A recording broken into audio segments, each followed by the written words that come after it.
여러분, 예수님이 능력이 모자랄 때가 있을까요? 없을까요? 없죠. 있다고 얘기하는 사람이 누가 있겠어요? 그런데 오늘 본문을 보면요, 예수님 뭔가 능력이 부족한 게 아닌가? 그런 생각이 듭니다. 저는 개인적으로 이런 이야기는 예수님을 위해서 하나도 도움이 안 된다는 생각이 들 정도입니다. 왜 그러냐면요, 한 소경이 있었어요. 사람들이 이 소경을 예수님에게 데려왔어요. 눈에다 손을 대시고 안수해서 고쳐주시기를 원했습니다. 왜냐하면 이미 그렇게 예수님은 수많은 소경들을 고쳤기 때문에 그렇습니다. 평소에는 말씀만 하시거나 또 손을 대서 기도해 주면 그 소경들이 눈을 떴는데, 그런데 이 소경에게 예수님은 눈을 뜨게 해주시는 게 아니라 손을 잡아요. 그리고 1대1로 마을 밖으로 데리고 나가십니다. 그리고 그 다음 장면, 눈에다가 침을 뱉습니다. 요한복음은 진흙에 이어서 눈에 발랐다고 그러는데요, 여러분 보세요. 마가복음에 눈에 침을 뱉었어요. 예수님 좀 너무 심하신 거 아닙니까? 예수님 침은 약침입니까? 냄새가 안 날까요? 아니요. 자기 얼굴에 누가 침을 뱉는다고 생각해 보세요. 그런데 그 다음 장면이 더 놀랍습니다. 예수님이 침을 바르고 안수를 했어요.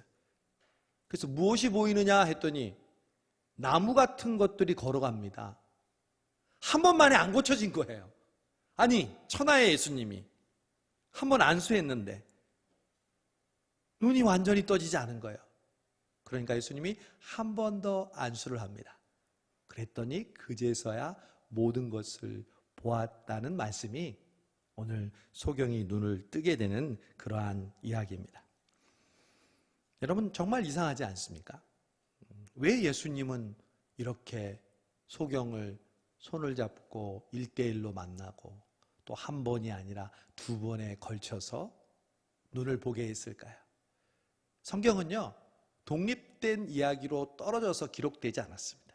저자들은요, 항상 이야기의 흐름에 따라서 이야기를 연결하고 있어요. 그러므로 이 이상한 말씀을 이해하려면 반드시 그 전에 있는 사건을 우리가 알아야 합니다. 그래야 오늘 이 소경을 눈뜨게 하는 예수님의 본 마음을 알게 됩니다. 여러분, 예수님이 그 전에 어떤 일이 있었습니까? 우리가 읽었지만 예수님이 화가 엄청 나셨어요. 누구한테? 제자들에게. 여러분, 일반적으로 화가 나면 우리는 질문을 퍼붓죠. 부모가 자녀들에게 혹은 윗사람이 아랫사람들에게 화가 났을 때 질문을 퍼붓습니다. 누가 화장실에 소변 놓고 물 안 내렸어? 누가 양말 이렇게 던져버렸어? 내가 이렇게 하라고 했어? 하지 말라고 했어? 여러분, 이렇게 질문하는 것은 내가 화났다는 겁니다. 거기에 꼬박꼬박 대답하면 돼요, 안 돼요? 안 되죠. 누가 그랬어? 제가요. 언제 내가 하지 말라고 그랬어? 안 하려고 했어? 글쎄요. 이러면 더 화가 나잖아요. 그럴 때는 가만히 있어야 돼요. 근데 예수님이 제자들에게 지금 속사포와 같은 질문을 퍼붓고 있어요. 우리가 읽었지만요, 5절의 말씀 가운데 7개의 질문이 들어있습니다. 그만큼 예수님이 화가 난 거예요. 너희가 어찌하여 떡이 없으므로 은원하느냐? 아직도 알지 못하며 깨닫지 못하느냐? 너희 마음이 둔하냐? 너희 눈이 있어도 보지 못하고 귀가 있어도 듣지 못하느냐? 또 기억하지 못하느냐? 내가 떡 5개와 5,000명에게 먹였던 줄 사건을 통해서 조각 몇 바구니를 만든다. 또 7개를 4,000명에게 떼어줄 때 조각 몇 광주를 남겼냐? 아직도 깨닫지 못하느냐? 여러분, 오늘 예수님이 우리에게 하시는 질문이 맨 마지막 질문입니다. 저와 여러분에게 아직도 깨닫지 못하니? 질문하십니다. 여러분, 제자들이 왜 이렇게 꾸지람을 받았을까요? 왜 이렇게 예수님이 지금 흥분하고 계십니까? 제자들이 뭐라고 했길래 예수님이 이렇게 화를 냅니까? 오늘 우리가 읽지 않았지만 예수님이 바로 전에 어떤 일이 있었냐면 보리떡 5개와 물고기 2마리로 5,000명을 먹이셨어요. 여러분, 지난번에도 제가 말씀드렸지만 그 사건은 아주 특별한 사건이에요. 그 사건을 계기로 드디어 사람들이 예수님을 왕으로, 정치적인 메시아로 예수님을 추앙하기 시작했어요. 그런데 5천 명을 먹인 사건 바로 다음에 또 떡 7개로 4천 명을 연달아 먹이시는 기적을 베푸신 거예요. 그러니 사람들이 난리가 났어요. 이제 드디어 로마로부터 이스라엘을 독립할 왕이 이 예수님이구나 떠받들기 시작했습니다. 덩달아서 신이 났던 사람이 누구죠? 제자들이었습니다. 제자들은 예수님이 메시아가 되면 더 높은 자리, 더 큰 자리를 앉으려고 서로 다투고 난리가 아니었습니다. 그런데 예수님이 한 번은 배를 타고 제자들과 가시는데 갑자기 뜬금없이 바리새인의 누룩과 헤롯의 누룩을 조심하여라. 바리새인의 누룩과 헤롯의 누룩을 조심하라고? 제자들이 이야기를 듣고 서로 수군거립니다. 야야, 예수님이 지금 누룩 이야기를 하는데 지금 빵 찾으시는 거 아니야? 지난번에도 우리에게 5천 명 먹을 때 너희에게 무엇이 있느냐고 물으셨잖아. 천만다행으로 보리떡 5개 있었고 물고기 2마리 있었고 또 얼마 전 4천 명 먹일 때는 보리떡 7개라도 있었는데 야, 지금 너희들한테 떡이 있는 사람 1개가 있었어요. 1개밖에 없다. 큰일 났다. 예수님이 이제 떡 가져오라고 그러면 우리는 어떡하냐? 이렇게 수군거리고 있는데 예수님이 그 모습을 보았습니다. 너무나 답답했습니다. 정말 제자들은 무슨 말인지 몰랐어요. 여러분, 우리가 너무 성경을 읽을 때 제자들을 미리 격하시키고 한심한 사람이라고 보는 성향이 있어요. 그렇지 않아요. 우리가 제자들보다 나은 게 없고요. 우리가 제자들의 상황에 있었으면 우리도 똑같이 예수님의 마음을 몰랐어요. 제자들은 분명 지금 헷갈리고 있어요. 헤롯의 누룩, 바리새인의 누룩이 뭘 말하는지. 그때 예수님이 질문을 퍼붓습니다. 아직도 깨닫지 못하느냐? 여러분, 복음서를 읽어보면 예수님이 언제가 가장 힘드신지 아세요? 언제가 가장 정말 답답하고 흥분되신지 아세요? 못 먹었을 때, 주무시지 못했을 때, 혹은 수많은 사람들을 돌보고 기적을 베푸실 때, 혹은 또 예수님의 대적자들을 한 명 한 명 그 대하실 때, 그때 마음이 힘들고 어려웠던 게 아니에요. 언제가 제일 힘들었냐면 자신을 이해하지 못하는 제자들을 바라볼 때, 아직도 깨닫지 못하고 높아지려고 하고 예수님과 정반대의 생각을 가졌을 때, 여러분, 그건 오늘 저와 여러분을 보시는 예수님의 마음도 똑같습니다.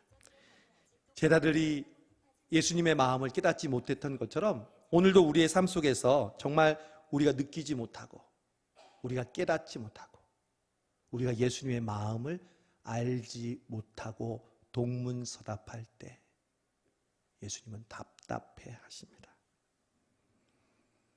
예수님에게 제일 안타까운 것은 우리가 주님의 뜻을, 주님의 마음을 깨닫지 못하는 겁니다. 그냥 모르는 게 아니라 그동안 몇 번 말씀하시고 보게 해주시고 맛보게 해주시고 느끼게 해주셨는데도 예수님은 그런 제자들을 향해서 보는데 전혀 제자들이 깨닫지 못하는 것을 보셨습니다. 그래서 답답하신 겁니다. 그래서 아직도 깨닫지 못하냐고 물으시는 거죠. 여러분, 이렇게 깨닫지 못하는 제자들에게 예수님이 할 수 있는 방법이 뭐겠습니까? 일반적으로 우리는 아무리 얘기해도 고치지 않고 변하지 않는 사람을 어떻게 하냐? 포기하죠. 아니면 화를 버럭 내죠. 그런데 예수님은 절대 그렇게 하지 않으십니다. 저와 여러분이 깨닫지 못하고 예수님의 본 마음을 알지 못해도 여러분 어떻게 하시냐면 그게 바로 오늘 소경을 대하시는 예수님의 모습입니다. 여러분 생각해 보세요. 예수님이 그렇게 제자들을 꾸짖고 제자들을 보시는 예수님의 마음이 편했겠어요? 예수님 불편했죠. 사랑하는 제자들인데 답답하지만 그 제자들에게 큰 소리로 꾸짖고 또 질문하시면서 마음이 아팠어요. 그런데 그때 소경을 사람들이 데리고 오는 거예요. 소경이 안 보여요. 눈을 껌뻑거리면서 보기를 원하는 그 모습을 보니까 방금 전 꾸짖었던 제자들의 모습이 투영되는 거예요. 그래서 예수님은 그 소경의 손을 잡고 마을 밖으로 나가십니다. 여러분, 이게 무슨 뜻일까요? 예수님이 우리의 손을 잡고 1대1로 만나신다는 거죠. 왜? 우리를 깨우쳐 주시기 위해서, 우리를 정말 눈뜨게 하시기 위해서. 예수님은 종종 저와 여러분을 따로 불러내십니다. 우리가 주님의 말씀을 이해하지 못할 때, 우리의 삶의 문제로 주님께 질문을 쏟아놓을 때 예수님은 우리의 손을 가만히 잡고 우리를 불러내십니다. 그런 의미에서 주일 예배는 우리를 따로 불러내시는 시간입니다. 일주일 동안 예수님 우리와 함께 하지 않는 시간이 어디 있겠습니까? 우리에게 말씀하지 않는 시간이 어디 있겠습니까? 그런데 특별히 이 주일날, 주일 예배를 통해서 우리가 비록 지금 다 함께 모여있지만 예수님은 여러분 한 사람 한 사람의 손을 잡고 지금 말씀하시고 가르쳐주고 계시는 줄로 믿습니다. 여러분, 또 우리를 불러내시는 특별한 시간이 있습니다. 그것은 바로 고난의 때입니다. 우리의 생각과 마음대로 되지 않는 때입니다. 저는 그래서 고난을 이렇게 새롭게 정의하고 싶습니다. 고난, 우리를 따로 불러내시는 때. 고난은 다른 말로 우리를 따로 불러내시는 때입니다. 그래서 고난은 우리에게 유익입니다. 고난이 싫고 우리에게 고통을 주지만 그 고난의 때는 예수님과 내가 1대1로 만날 수 있는 때입니다. 때때로 생각하지 않은 어려움을 겪고 내 뜻대로 되지 않으며 오히려 의문과 원망과 의심이 눈덩이처럼 쌓여갈 때 예수님은 우리의 손을 붙잡고 저와 여러분과 1대1로 만나십니다. 여러분, 그러므로 힘들고 어려운 일이 지금 있으십니까? 그때가 바로 주님이 우리를 따로 불러내는 시간인 줄로 믿습니다.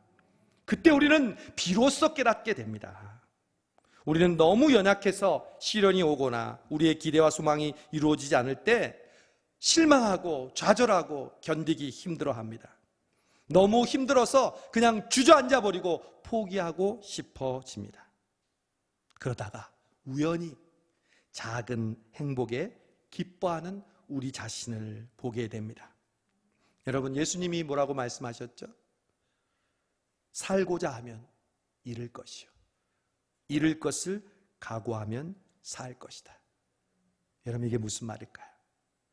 지금의 우리의 기대와 소망이 깨질 각오가 되어 있는 사람이 결국 그 기대와 소망을 이룰 것이다.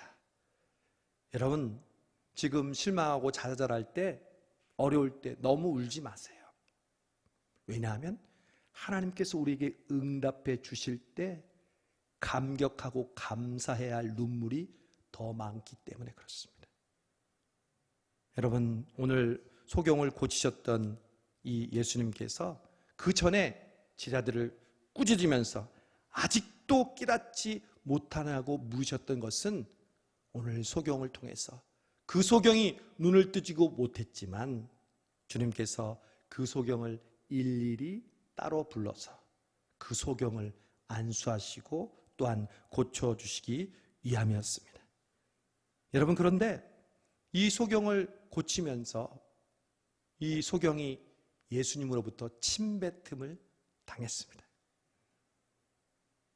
여러분, 누가 눈 뜨고 싶은데 침뱉음을 당했을 때 좋아하겠습니까?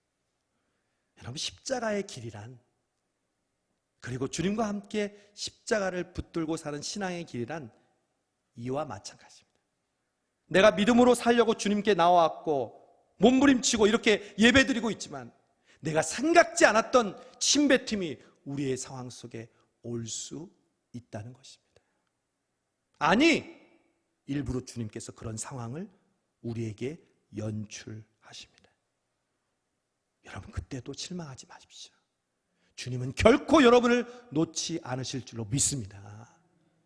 예수님이 침 뱉으시고 기도해 주시잖아요. 그런데 눈이 뜨긴 떴어요. 그런데 무슨 앞에 있는 사물이 뭔지 정확히 안 보이는 거예요. 그냥 나무들이 걸어가는 것처럼 보니 사람들이 걸어가는데, 여러분 우리가 소위 은혜 받았다고 하고 소위 하나님의 능력을 기적을 체험했다고 하면서도 실제로 우리가 말하는 것 보는 것은 완전하지 않을 때가 얼마나 많습니까? 마치 베드로가 변화산에서 모세와 엘리야와 예수님을 보고 뭐라 그랬어요? 내가 주를 위하여 모세를 위하여 엘리야를 위해서 조막을 짓겠습니다. 예수님이 그걸 원하십니까? 우리는 보는 대로 그냥 내가 아는 지식대로만 표현할 수밖에 없는 거죠. 바로 그때 예수님께서 다시 한번 이 소경을 안수해 주십니다. 여러분 그 말은 우리를 다시 한번 깨닫도록 우리와 함께 해주시고 우리를 포기하지 않으시는 것인 줄로 믿습니다. 여러분 주님은 절대 여러분을 포기하지 않습니다. 내가 깨닫지 못하고 혹시 주님의 마음과 정반대의 삶을 살아가고 있을다 할지라도 주님은 여러분을 포기하지 않으시고요, 따로 불러내시고요, 그리고 말씀하시고 또 가르쳐 주시는 분이십니다. 이 주님을 여러분 믿으십니까? 이 사순절도 왜 필요합니까? 주님이 우리를 따로 불러내시잖아요. 우리에게 말씀하신 것 또 읽으면서 들으면서 예배 드리면서 깨닫게 해주시는 줄로 믿습니다. 제가 지난주에 한 집사님과 신방을 하면서 그 집사님이 해주신 이야기를 들었습니다. 자기 아이 중에 초등학교 2학년이 있는데 아마 교회학교에서 설교 말씀을 들었나 봐요. 집에 와서 엄마에게 그러더래요. 엄마, 예수님이 정말 그 많은 사람을 위해서 죽으셨어? 왜 죽으셨는데? 이 아이에게 십자가에 돌아가셨다는 그런 말이 사실이 이제 인지적으로 처음 느껴지는 상황인 것 같아요. 그때 엄마가 얘기했어요. 우리를 그만큼 사랑하셔서 우리 죄 때문에 돌아가셨어. 그랬더니 그 아이의 눈이 동그랗게 뜨면서 진심으로 깜짝 놀라면서 엄마, 어떻게 그렇게 사랑할 수 있어? 어떻게 그렇게 사랑할 수 있어? 집사님이 그 말을 듣는데 내가 지금 주님 앞에 이렇게 고백하면 주님이 나처럼 얼마나 사랑스러운 눈으로 우리를 바라보실까 생각했답니다. 여러분 지금 사순절을 보내면서 십자가를 보면서 여러분 그런 고백하십니까?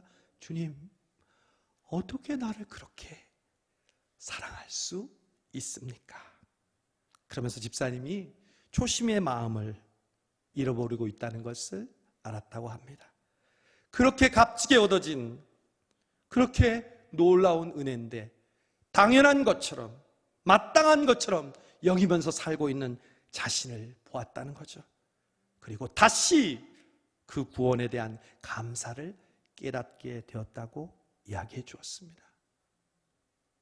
여러분, 그동안 우리 성수동교회를 하나님이 얼마나 사랑하시는지 오늘이기까지 우리가 겪어온 시간과 상황들을 여러분 기억해 보십시오. 아직도 깨닫지 못하십니까? 여러분이 지금 인생에 살아오면서 수많은 만남과 수많은 하나님의 인도하심으로 오늘 여기까지 왔는데 여러분 아직도 깨닫지 못하십니까? 지난 사순절 지금까지 5주를 보내면서 주님이 그토록 우리에게 은혜를 주시고 말씀하시고 들려주셨는데 여러분 무엇이 보이십니까? 여러분 무엇을 깨닫습니까? 오늘 주님이 여러분에게 물으십니다. 사랑하는 아들아, 사랑하는 딸아, 넌 지금 무엇을 깨닫니? 네가 지금 고민하는 그 문제를 보면서 너는 무엇이 보이니? 무엇을 깨닫니? 여러분 이제 부활절이 2주 남았습니다. 여러분 이 2주 동안 다시 한번 우리의 마음을 새롭게 하고 주님의 십자가를 붙드는 우리가 되기를 바랍니다. 주님이 여러분 손을 잡고 따로 나가시는 때를 붙잡으시기 바랍니다. 예배 시간이든 새벽 기도든 수요 기도이든 여러분이 말씀을 듣고 읽고 쓰는 때는 바로 주님이 여러분을 따로 손잡고 데려가는 시간입니다.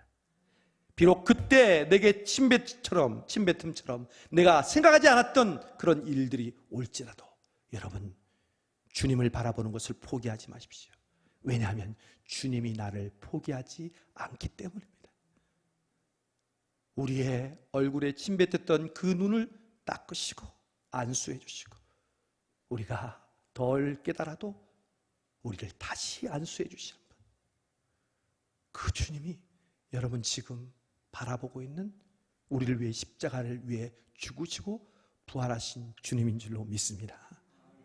여러분 걱정하지 마세요. 여러분 우리가 깨닫지 못하고 주님의 마음을 알지 못한다고 해도 여러분 염려하지 마세요. 우리 주님은 여러분이 깨달을 때까지 여러분을 포기하지 않으시고 여러분의 손 굳게 붙잡으시고 여러분과 함께 하시며 여러분을 위해서 기도하게 해주시며 계속 말씀하시고 깨닫게 해주시고 인도해 주실 줄로 믿습니다. 이 한 주간 그 주님의 손을 붙잡고 그 주님의 가르침을 받으며 우리의 보는 눈이 환하게 밝아지는 저와 여러분 되시기를 주님의 이름으로 축원합니다. 기도하겠습니다. 좋으신 하나님 감사합니다. 우리가 그토록 많은 주님의 인도하심과 응답과 선물을 받았음에도 불구하고 우리는 아직도 깨닫지 못하고 있습니다. 아직도 내 생각, 내 주관, 내 감정대로 판단하고 주님을 바라보고 있습니다. 주여 그런 우리를 민망히 여기시고 우리의 손을 잡으시고 주님과 만나는 이 1대1의 시간을 통해서 우리를 깨우쳐 주시고 우리로 들려주시고 우리로 깨닫게 해주심을 감사합니다.